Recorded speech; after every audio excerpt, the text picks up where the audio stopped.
درود و سلام لائق سب عزت و تکریم جمی حاضرین و سامعین، میں نے آپ احباب کے سامنے قرآن مجید فرقان حمید برہان رشید کی جو آیہ کریمہ پڑھنے کا شرف حاصل کیا ہے، تو اس کی روشنی میں دیکھتے ہیں کہ میرے خالق و مالک نے مقام والدین کو اللہ کے قرآن نے کیسے بیان کیا ہے اور مصطفیٰ کی زبان نے کیسے بیان کیا ہے۔ قرآن مجید فرقان حمید برہان رشید نے میرا اللہ جب والدین کی عزت و تکریم کو، والدین کی شان و عظمت کو سمجھانا چاہتا ہے تو قرآن مجید ایک عظیم حسن عطا کرتا ہے، عظیم لطافت عطا کرتا ہے، عجیب نفاست عطا کرتا ہے، ایک عظیم حسن عطا کرتا ہے۔ قرآن پاک میں 4 سے زائد مقامات پر میرے رب نے یہ اصول رکھا ہے، یہ ضابطہ رکھا ہے، یہ طریقہ رکھا ہے کہ جہاں پر میرا مالک توحید کو بیان کرتا ہے، کوئی اور موضوع درمیان میں نہیں آنے دیا، ساتھ ہی ملا کر میرے مالک نے ماں باپ کی شان کو بیان کیا۔ میرے رب تعالیٰ نے پہلے توحید کو بیان کیا ہے، اس کے فوراً بعد والدین کی عظمت کو بیان کیا ہے۔ وجہ کیا ہے؟ اللہ توحید کے ساتھ ملا کر والدین کی شان کو کیوں بیان کر رہا ہے؟ اگر توحید ہوتی پہلے پارے میں، والدین کی عزت و تکریم کا حکم 10ویں پارے میں ہوتا تو ہم نے پھر بھی ماننی تھی۔ توحید 10ویں پارے میں ہوتی، والدین کی شان 25ویں پارے میں ہوتی تو ہم نے پھر بھی ماننی تھی۔ یا بار الہ، تو نے منوانا بھی تھی تو جدا جدا کر کے بیان کر دیتا، پھر بھی ہم مان لیتے۔ وجہ کیا ہے کہ اسے جدا جدا کر کے نہیں بلکہ ملا ملا کر بیان کر رہا ہے۔ لیکن یہ یاد رکھو کہ حکیم جو ہوتا ہے، جو دانا ہوتا ہے، اس کا ہر فعل حکمت سے بھرپور ہوتا ہے۔ کوئی بھی کام حکمت سے خالی نہیں ہوتا۔ تو اللہ رب کائنات سے بڑھ کر دانا کون ہو سکتا ہے؟ تو میرے مالک نے جو کام بار بار کیا تو یقیناً اس میں کوئی بہت بڑا راز ہے، کوئی بہت بڑی حکمت ہے، کوئی بہت بڑا فلسفہ ہے۔ علماء تفسیر نے بہت سی حکمتیں بیان کی ہیں، بہت سی وجوہات بیان کی ہیں۔ ان میں سے ایک حکمت آپ کی نظر کرنا چاہتا ہوں۔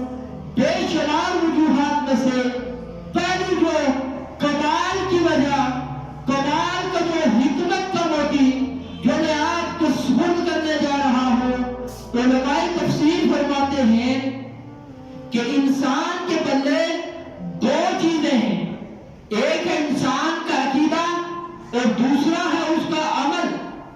جو چیز پلے باندھی ہو وہ جدھر جاتی ہے انسان کے ساتھ جاتی ہے۔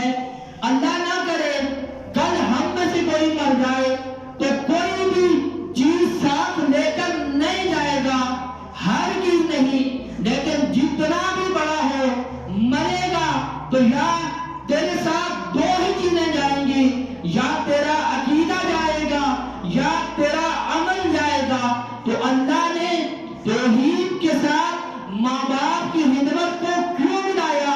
علماء تفسیر فرماتے ہیں کہ توحید ہے عقیدہ، ماں باپ کی خدمت ہے عمل، انہیں ملایا کیوں؟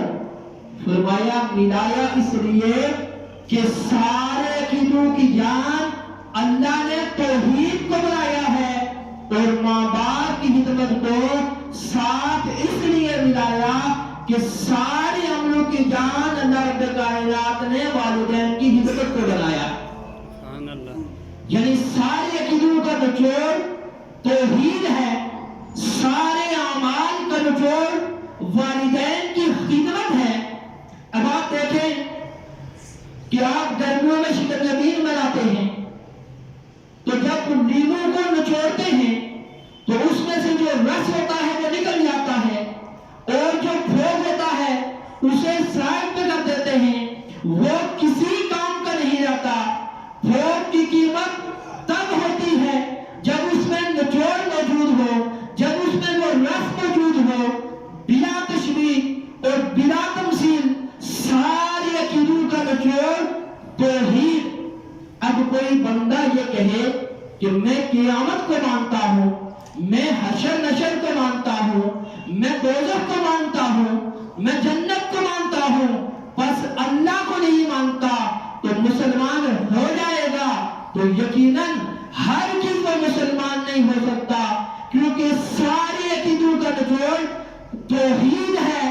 اور سارے عقیدوں کی نچوڑ جب توحید ہے تو جب وہ توحید کو نہیں مانے گا، توحید نچوڑ ہے.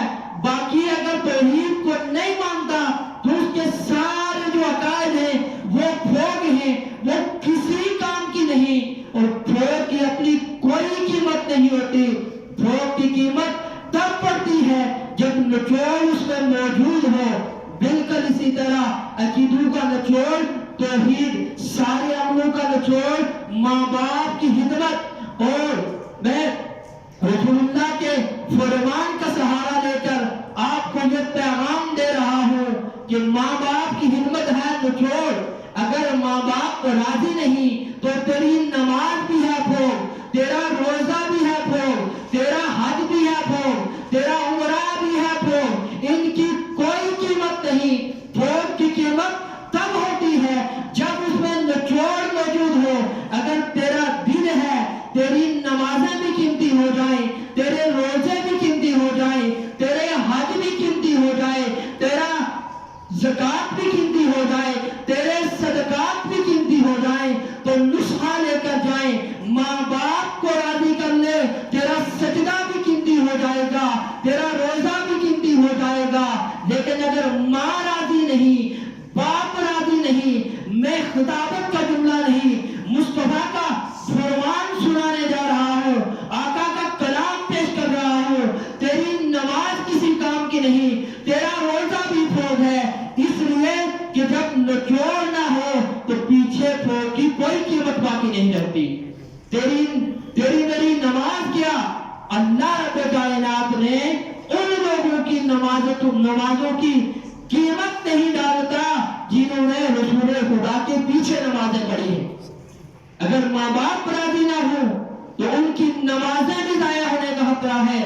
میرے کریم آقا صلی اللہ تعالی علیہ وآلہ وسلم نے ایک صحابی رسول کے جنازے پہ کھڑے ہو کر میرے کریم آقا علیہ السلام نے فرمایا کہ 3 بدبخت ایسے ہیں کہ جن کی اللہ رب کائنات نہ کوئی فرضی عبادت قبول کرتا ہے، نہ کوئی نفلی عبادت قبول کرتا ہے، نہ نماز قبول کرتا ہے، نہ روزہ قبول کرتا ہے، نہ حج قبول کرتا ہے، نہ صدقات قبول کرتا ہے، نہ تسبیح و تحلیل قبول کرتا ہے، نہ نوافل قبول کرتا ہے. فرمایا یا رسول اللہ، آقا آپ کو امتی کلمہ آپ کو پڑھے اور اتنا بدبخت ہو؟ فرمایا ہاں، کلمہ منہ پہ مارا جائے گا، روزہ منہ پہ مارا جائے گا، زکوٰۃ بھی منہ پہ ماری جائے گی. فرمایا آقا اتنا بدبخت کون ہے؟ فرمایا اپنے ماں باپ کا نافرمان ہے. اتنا بدبخت اپنے ماں باپ کا نافرمان ہے اور اپنے والدین کا نافرمان شخص وہ ایسا ہے کہ میرا مالک نہ اس کی کوئی عبادت قبول کرتا ہے، نہ اس کے سجدے قبول کرتا ہے، نہ اس کی زکوٰۃ قبول کرتا ہے، نہ اس کی تسبیح و تحلیل قبول کرتا ہے. میرا مالک اگر ماں باپ ناراض ہو تو میرے مالک اس کی ساری عبادتوں کو رائگاں کر دیتا. یہ والدین کی شان، اس سے تو عظمت ہے. ایک صحابی رسول میرے کریم آقا صلی اللہ تعالی علیہ وآلہ وسلم کی بارگاہ میں حاضر ہوئے. عرض کی یا رسول اللہ میری ماں فوت ہو گئی ہے اور میرا دل کہتا ہے کہ میں اسے راضی نہیں کر سکا. فرمایا طریقہ اب بھی ہے, ان کے لیے دعا کرو. اور دوسرا طریقہ فرمایا کہ والدین کے لیے استغفار کیا کرو. اور تیسرا طریقہ میرے کریم آقا علیہ السلام نے بتایا کہ جن جن کے ساتھ تمہارے والدین کا رشتہ محبت تھا ان سے رشتہ نبھایا کرو. اور چوتھا طریقہ یہ ہے کہ جو تمہارے والدین کے دوست احباب تھے ان کی عزت کیا کرو, ان کی تعظیم و تکریم کیا کرو. اور پانچواں طریقہ یہ ہے کہ جو وعدے کر کے گئے ان وعدوں کو پورا کیا کرو. ان عملوں کا ثواب میرا اللہ تجھے بھی عطا کرے گا اور ماں باپ کی خوشنودی کا ثواب بھی میرا مالک و خالق عطا فرمائے. سبحان اللہ. ایک اور صحابی آقا علیہ السلام کی خدمت اقدس میں حاضر ہوئے. عرض کی یا رسول اللہ بڑے دور سے آیا ہوں. فرمایا کیسے آنا ہوا؟ کہنے لگا آقا شوق ہے, دل میں تڑپ تھی کہ آپ کی طرف یا رسول اللہ ہجرت کرو, گھر بار چھوڑ آیا ہوں, آپ کے پاس آ جاؤں. اور دوسرا یا رسول اللہ میرا دل کرتا ہے کہ آپ کے ساتھ خالق و مالک کی راہ میں جہاد کرتا رہوں. حضور آ تو گیا ہوں لیکن ماں باپ کو روتا چھوڑ آیا ہوں. میرے کریم آقا علیہ السلام نے فرمایا کہ انہی قدموں کے ساتھ واپس پلٹ جاؤ. جسے رلایا ہے, جیسے رلایا ہے ویسے ہی اپنے ماں باپ کو مناؤ. تیری ہجرت اور تیرا جہاد یہی ہے کہ تو ان کی نوکری کر, بس یہی تمہارا جہاد ہے. سبحان اللہ. سبحان اللہ. ایک صحابی قائدہ کائنات امام الانبیاء علیہ السلام کی بارگاہ اقدس میں حاضر ہوئے. عرض کی یا رسول اللہ دل کرتا ہے کہ جہاد پہ جاؤں, اللہ کی راہ میں لڑتا لڑتا شہید ہو جاؤں. میرے کریم آقا علیہ السلام نے فرمایا کیا تیرے ماں اور باپ زندہ ہیں یا ان میں سے کوئی زندہ ہے؟ اس نے عرض کی یا رسول اللہ میری ماں زندہ ہے. کریم آقا علیہ السلام نے فرمایا پلٹ جاؤ, جا کر اپنی والدہ کی خدمت کرو, یہی تیرا جہاد ہے. تو والدہ کی خدمت کر, تجھے جہاد کا ثواب ملے گا. سبحان اللہ. آپ آقا علیہ السلام نے فرمایا اے مجاہد تو جہاد کس لیے کرتا ہے اور تو شہید کس لیے ہوگا؟ فرمایا یا رسول اللہ اگر شہادت کا رتبہ مل جائے تو جنت میں چلا جاؤں گا. تو میرے کریم آقا علیہ السلام نے فرمایا جنت تو تیری ماں کے قدموں تلے ہے, جا اس اپنی ماں کی خدمت کر, میرے مالک تجھے جنت عطا کر دے. سبحان اللہ. ایک موقع پر آقا علیہ السلام نے فرمایا کہ والدین کی رضا میں خدا کی رضا ہے اور والدین کی ناراضگی میں خدا کی ناراضگی ہے.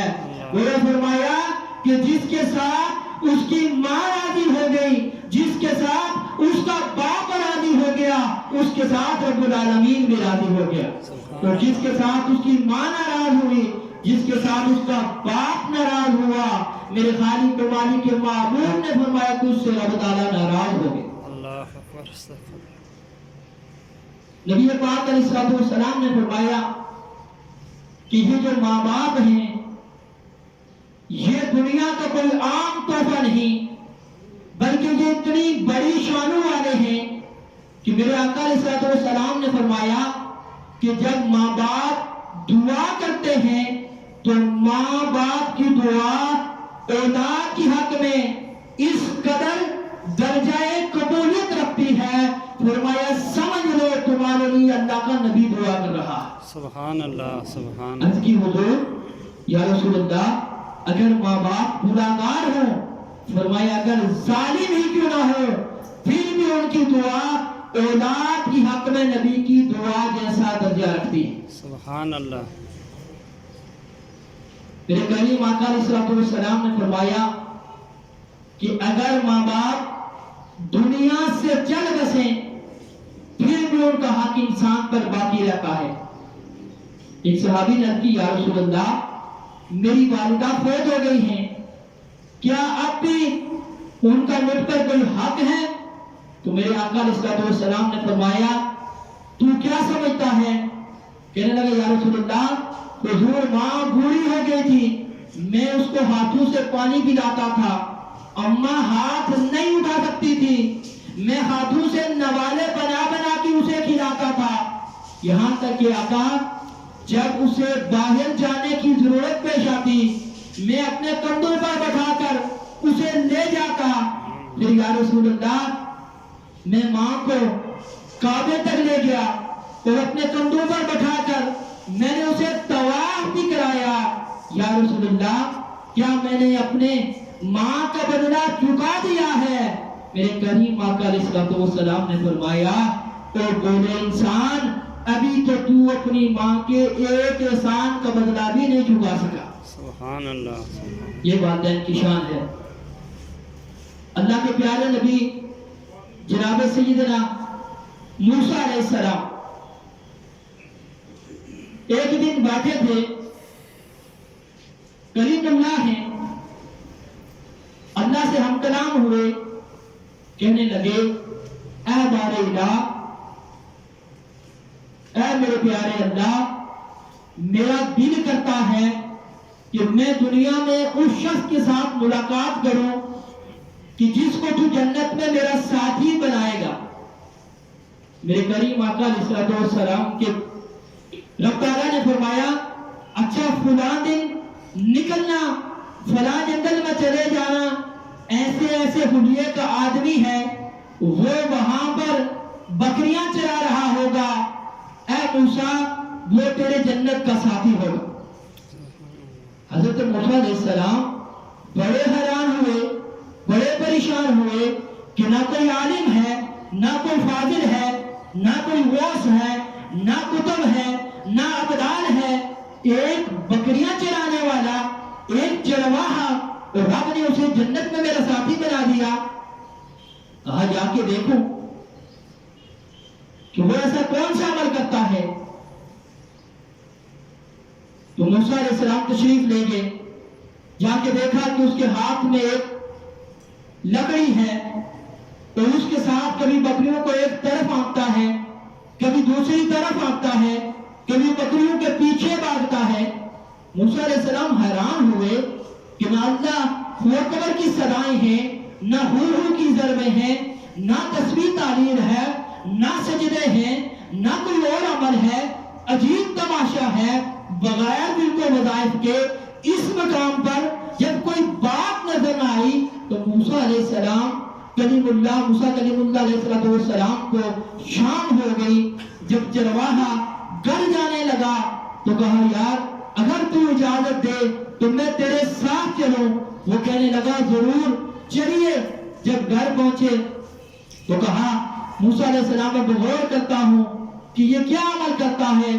تو اس شخص نے، اس چرواہے نے یوں کیا کہ ایک کپڑا جو پڑا تھا اسے اٹھایا، بڑے پیار کے ساتھ اس کپڑے کو جب کھولا تو اندر سے ایک نیم مردہ لوتھڑا ہڈیوں کی ایک مشت برآمد ہوئی۔ اس نے اس کو باہر نکالا، پانی لایا، اس نیم مردے لوتھڑے ہڈیوں کو مشت کو تھوڑا سا گوشت جسم پر اس کا منہ دھویا، صاف کیا۔ صاف کرنے کے بعد اپنے ہاتھوں سے کھانا بنایا اور شوربے میں روٹی کو ڈبویا اور اس کو نرم کرنے کے بعد پھر اپنی انگلیوں کے ساتھ اپنے ہاتھوں سے پکڑ کر اس کے منہ میں اتارتا رہا۔ موسیٰ علیہ السلام نے کہا لگتا ہے کہ اب مسئلہ حل ہو گیا ہے۔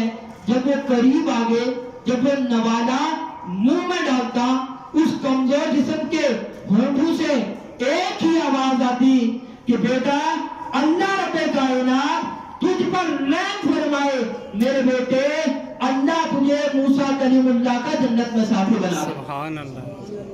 موسیٰ کلیم اللہ علیہ السلام اٹھے اور کہا اللہ اکبر، نہ نفل نہ ظہور کی ضربیں نہ کوئی اور عبادت، یہ صرف ماں کی دعا ہے کہ جس نے ایک چرواہے کو اٹھا کر موسیٰ کا جنت میں ساتھی بنا دیا۔ سبحان اللہ۔ جناب موسیٰ علیہ السلام نے فرمایا اماں جان تمہاری دعا قبول ہو گئی ہے، میرے خالق و مالک نے فرمایا ہے کہ تیرا بیٹا جنت میں موسیٰ کا ساتھی ہو۔ سبحان اللہ۔ یہ ماں کی خدمت کا صلہ ہے کہ میرے مالک نے ایک عام سے چرواہے کو اتنا بلند مقام عطا فرمایا کہ جنت میں اللہ کے نبی موسیٰ کلیم اللہ کا اسے ساتھی بنا دی۔ سبحان اللہ۔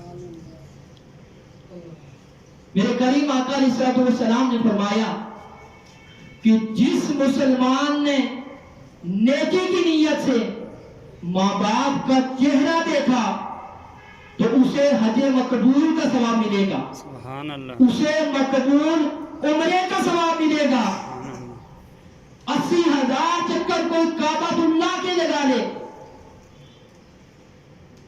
حج کرنے کے لیے بندہ جائے، کوئی وہاں پر ایسی کوتاہی ہو جائے کہ اتنا خرچہ کرنے کے باوجود، اتنی مشقت کرنے کے باوجود، اتنی تکالیف اٹھانے کے باوجود وہ حج مقبول نہ ہو، لیکن فرمایا کہ اگر پیار کے ساتھ، محبت کے ساتھ اپنے ماں باپ میں سے کسی کے چہرے کی زیارت کی، میرے خالق و مالک کے معبود نے فرمایا کہ مالک کائنات مقبول حج کا ثواب عطا فرما دیتا۔ سبحان اللہ۔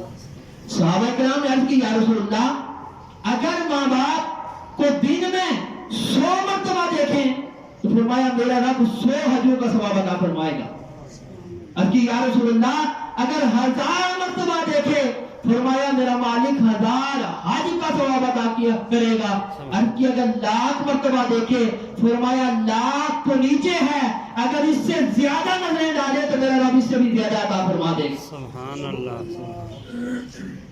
کریم آقا تاجدار کائنات امام انبیاء علیہ السلام کا زمانہ ہے، ایک نوجوان علقمہ ہے، بڑا نیک ہے، صدقہ دینے والا ہے، شب زندہ دار ہے، نماز ادا کرنے والا ہے، غافل نہیں، ذاکر ہے، ذکر کرنے والا ہے، اللہ کی عبادت کرنے والا ہے، اللہ کو یاد کرنے والا ہے۔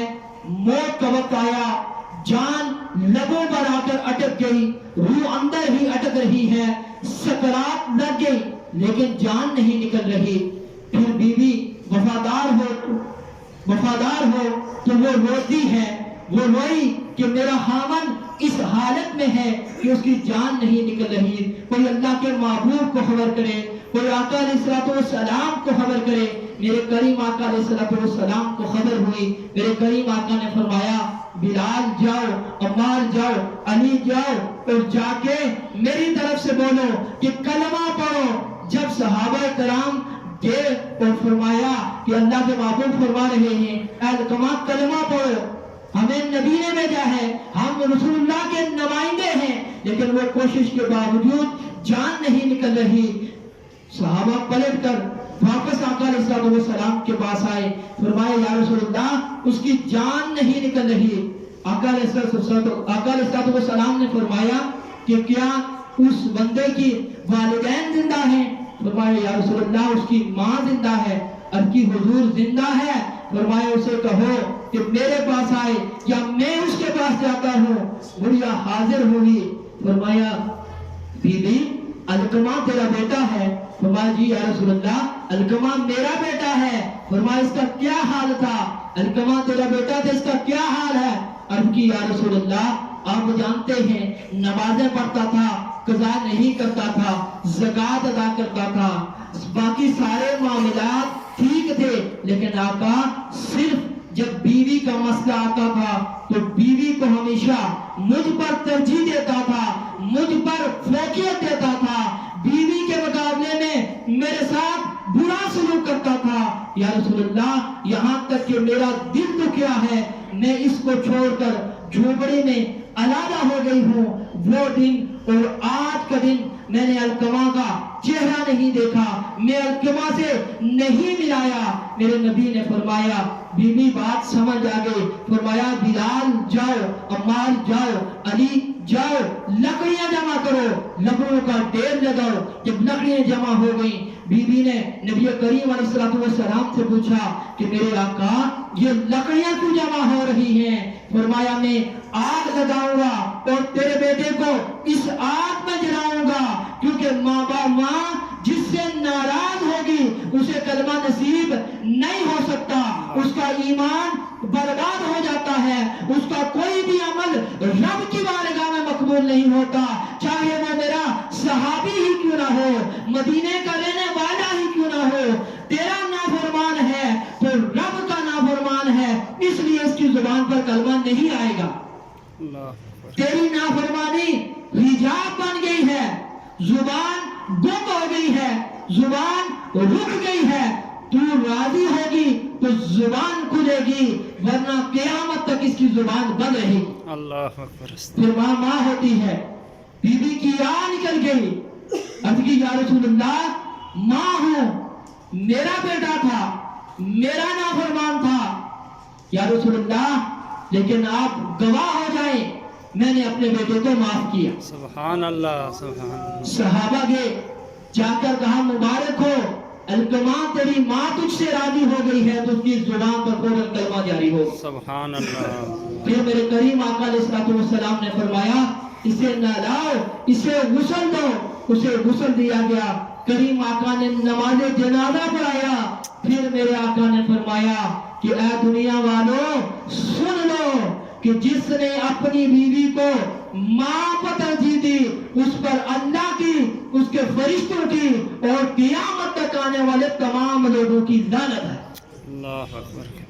یہ ماں باپ کے نافرمانوں کے لیے اللہ کے محبوب علیہ السلام نے فرمایا کہ ان پر اللہ کی لعنت ہے اور اللہ کے فرشتوں کی لعنت ہے اور قیامت تک آنے والے تمام مومنین کی اس پر لعنت ہے۔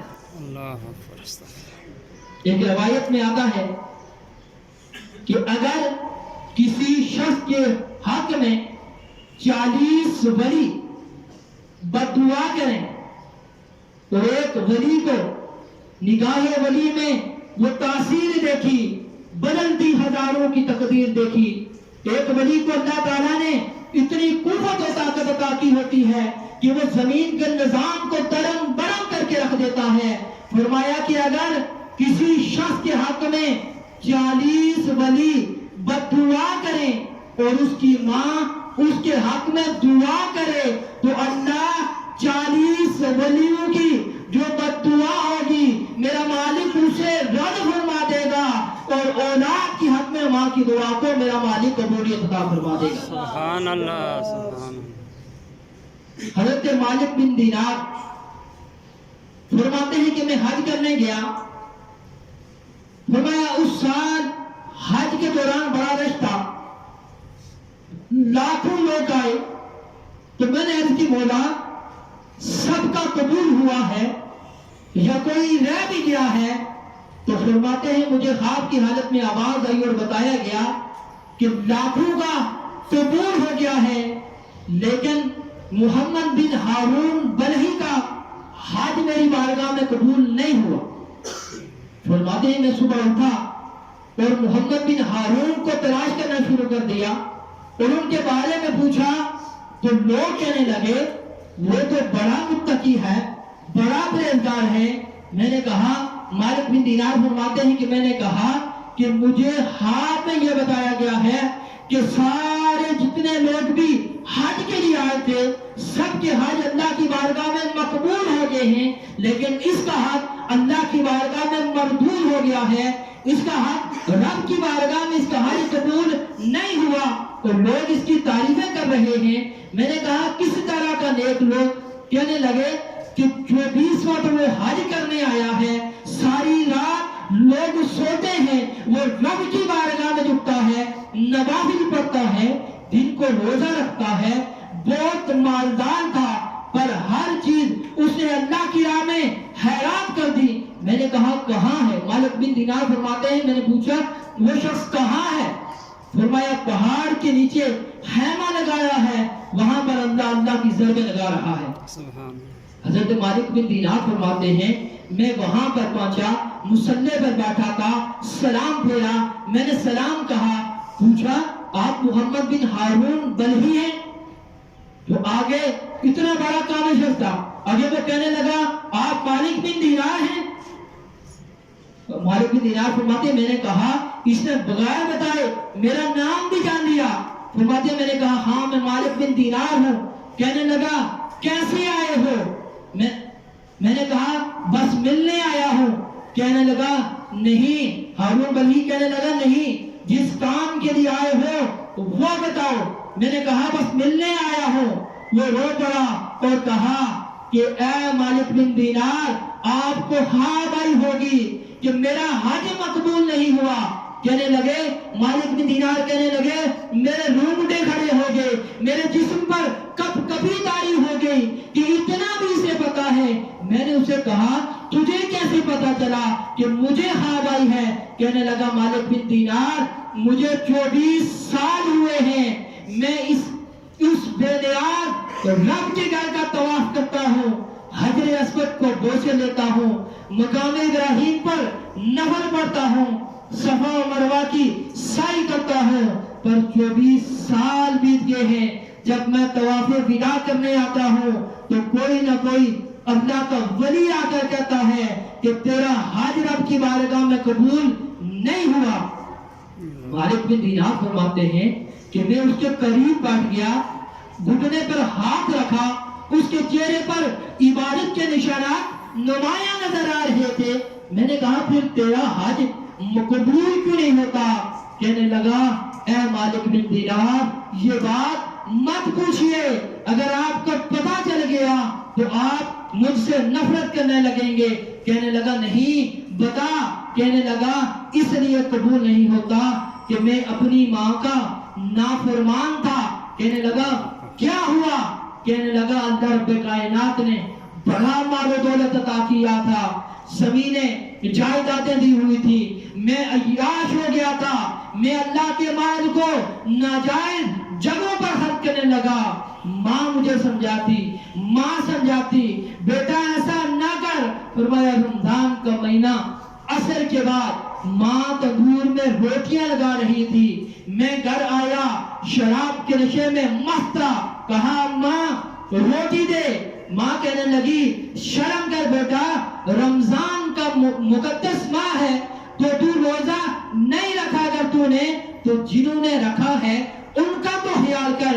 کہتے ہیں کہ میں نے وہ ہارون بلحی کہتا ہے کہ میں نے یہ سنا کہ ماں کو تھپڑ دے مارا، وہ میری ماں تندور میں گر گئی، لوگوں نے مجھے کمرے میں بند کر دیا۔ کہتے ہیں ساری رات شور رہا لیکن میں شراب کے نشے میں مست رہا۔ اگلے دن میری آنکھ تب کھلی جب میری بیوی الماری سے کپڑے نکال رہی تھی۔